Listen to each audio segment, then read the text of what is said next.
अब डॉक्यूमेंट्स की क्या रिक्वायरमेंट है, एक तो आपका पासपोर्ट, प्रॉपर इस कार के ऊपर एक वीडियो बना दूँ। एंड ये मेरी गाड़ी का स्पेस है। चलो गाड़ी देने का टाइम आ गया। सो फाइनली मैंने गाड़ी अब रिटर्न कर दी है और आज 10-11 दिन पूरे हो चुके हैं। और तो फाइनली अगर आप टर्की में आ रहे हो और इस्तांबुल, तो जनरली आपको एयरपोर्ट को उतरना ही पड़ता है। तो ये एक जगह है अवेका, यहाँ पे बहुत सारी ब्रांड्स का आराम देखिए। लेकिन मैंने पर्सनली ऑनलाइन से यही देखा था और मुझे यही ठीक लगी।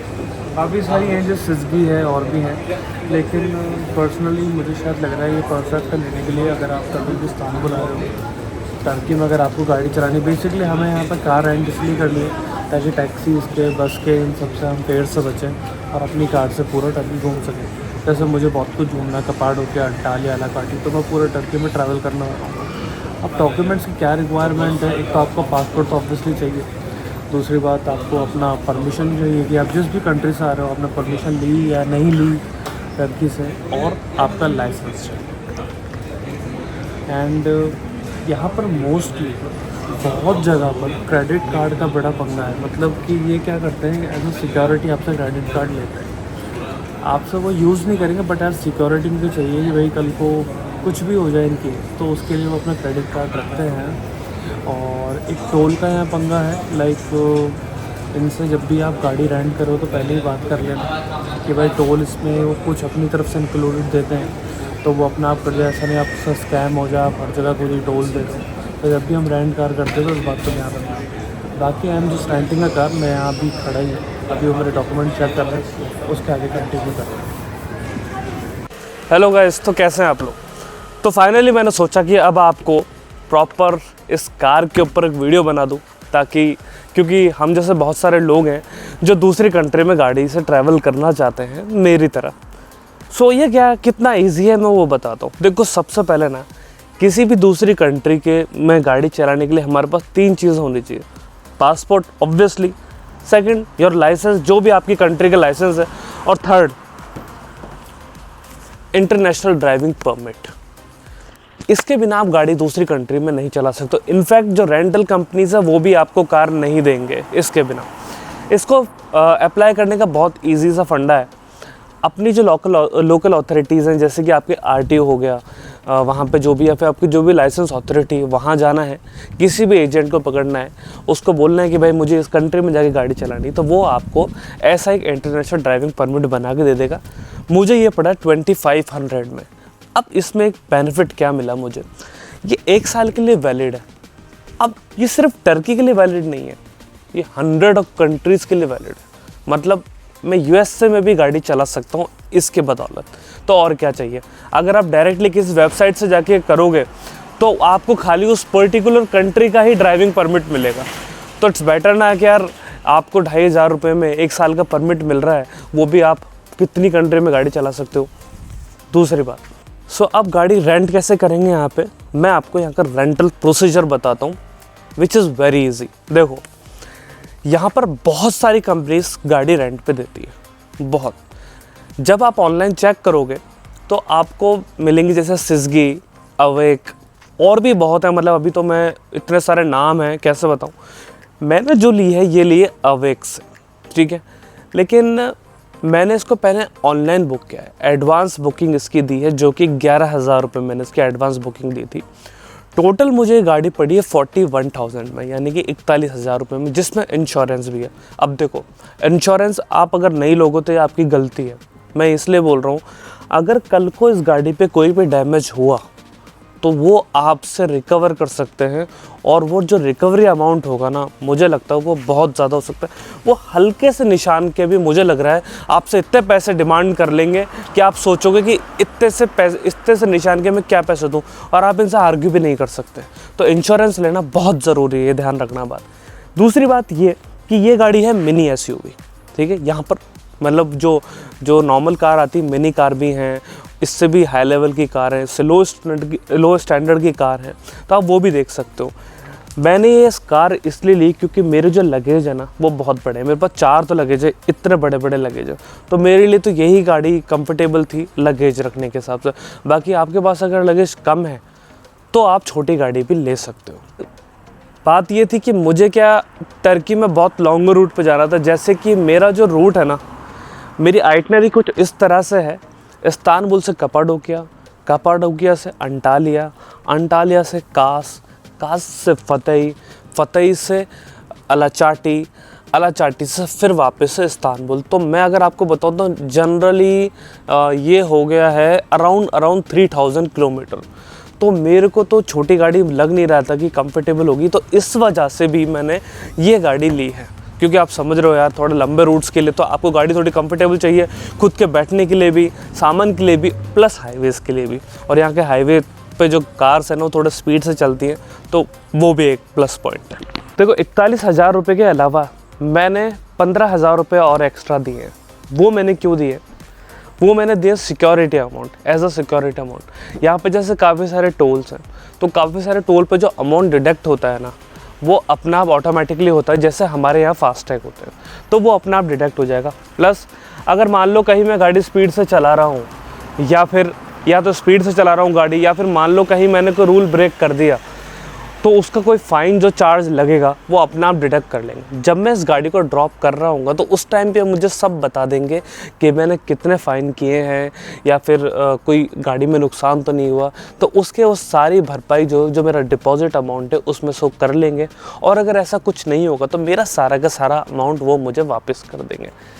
एक मेन इम्पॉर्टेंट बात, देखो यार, गाड़ी यहाँ लो मेरे हिसाब से ऑटोमेटिक लेना। मैनुअल आपको थोड़ी सी चीप पड़ेगी, इस प्राइस के कंपैरिजन वो चीप पड़ेगी, लेकिन मेरा ये मानना है कि आप लो ना तो ऑटोमेटिक लेना। क्योंकि यार वो सेफ़ है, क्योंकि इस्तांबुल में बहुत ट्रैफिक है, तो आप कहाँ तक बार बार गियर लगाओगे, और हो सकता है कंफ्यूज हो जाओ आप इस वजह से गियर लगाने से। इट्स बेटर कि आप ऑटोमेटिक लो, ताकि ट्रैफिक में भी आपको दिक्कत ना आए। तो यहाँ जो पेट्रोल और डीज़ल है ना, दोनों सेम है। ऐसा नहीं, हमारी तरह नहीं कि यहाँ पर कोई डिफरेंस है। 43 समथिंग, कुछ पेट्रोल पंप पे 1-2 ऊपर होता है नीचे, लेकिन 43 यहाँ पे मान के चलना, 43 पेट्रोल, 43 डीजल। ओके। और एक चीज़ और कि जब मतलब इन कंपनीज़ का कुछ अलग अलग सिस्टम है। अवेक का ऐसा सिस्टम है कि जब वो आपको गाड़ी देते हैं ना, तो आपको पेट्रोल फुल देते हैं कार में। तो जब मैं गाड़ी वापस ड्रॉप कर रहा हूँ उनके पास, तो मुझे फुल ही देना पड़ेगा टैंक उनको। मैं थोड़ा बहुत भी कम नहीं दे सकता, फुल टू फुल मुझे उनको वापस करनी पड़ेगी अपनी गाड़ी। ओके।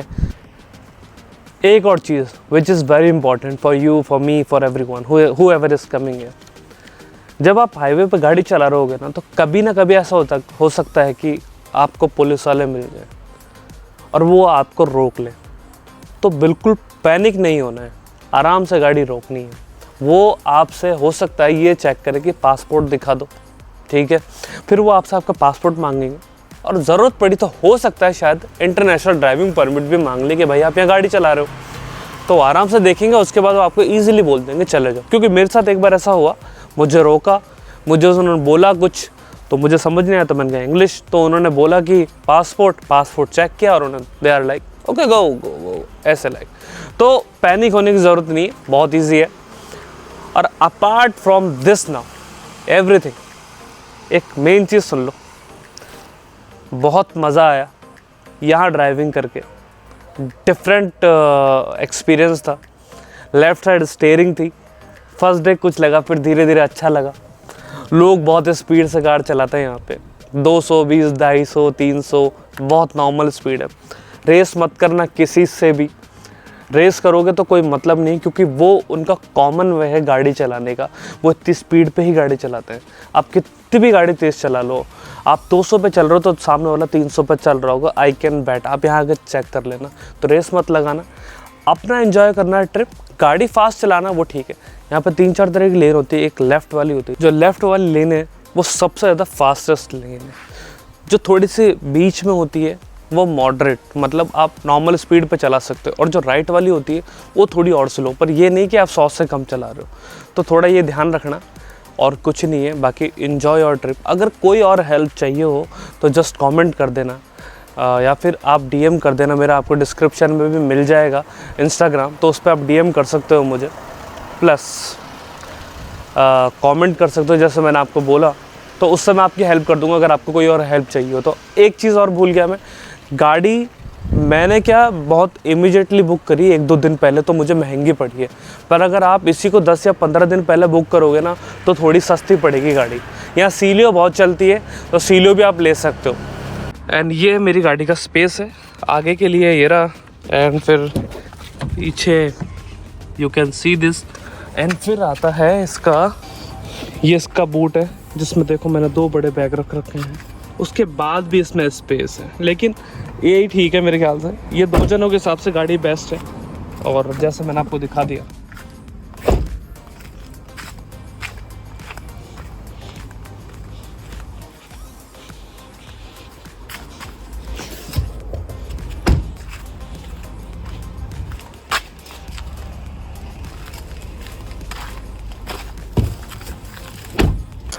चलो गाड़ी देने का टाइम आ गया, अब गाड़ी देते हैं और देखते हैं कितने मेरे फाइन्स लग गए वहाँ जाके।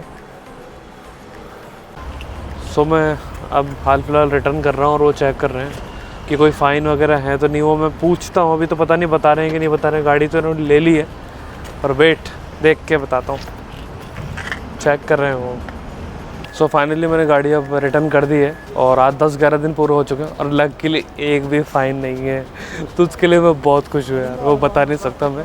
जो टोल के थे और जो जहाँ मैंने गाड़ी पार्क कर दी वही सारे पैसे लगे हैं मेरे, और एक भी मेरा पैसा नहीं लगा।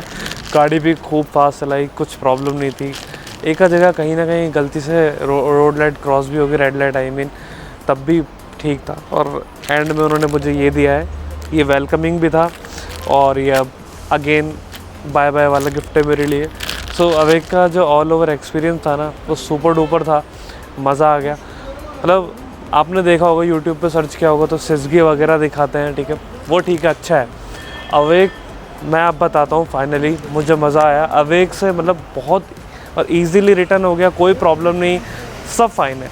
एक चीज़ बता देता हूँ मैं, बस एक डिफरेंस बता देता हूँ सिज़गी का भाई। ये है कि आपके पास अगर क्रेडिट कार्ड नहीं है ना तो आप सिज़गी से गाड़ी ले सकते हो, लेकिन उसमें हो सकता है आपको 20,000 रुपये एक्स्ट्रा देने पड़ जाए, 20,000, 25,000, 30,000। यहाँ मुझे सिर्फ क्रेडिट कार्ड देना पड़ा था, वो भी इन्होंने रखा नहीं, सिर्फ उसके डिटेल्स रखी। अगर इन केस कुछ गाड़ी में होता है, नुकसान होता है, तो उसको डिडक्ट कर लेंगे अमाउंट को, इसलिए उन्होंने रखा था वो। अब मेरा कोई अमाउंट काटा नहीं है, सब कुछ सेफ़ है, और अब मैं फाइनली खुश हूँ। अवेक इज़ बेस्ट, ठीक है, आपको रिकमेंड करता हूँ अवेक से कार लेना, इट इज़ बेस्ट। बस यही मुझे कहना था। अगर आपको मेरी वीडियो पसंद आई तो लाइक, शेयर एंड सब्सक्राइब कर लेना। और भी टर्की की पूरी सीरीज़ है बेसिकली मेरे पास। जैसे मैंने आपको बोला, रोड ट्रिप्स मैंने सारी डाली आपके इजी के लिए, जैसे कि इस्तांबुल से कपाडोकिया से अंटालिया, फिर अंटालिया से कास से फतेही, और फिर फतेही से again to Alacati, and Alacati to Istanbul. सारी रोड ट्रिप मैंने डाल दी हैं आप लोगों के लिए। आप धीरे धीरे मेरी वीडियोस को देख लेना, एक्सपीरियंस ले लेना, and thank you so much. अपना ध्यान रखना, मिलता है नेक्स्ट वीडियो में नई कंट्री के साथ। मलेशिया।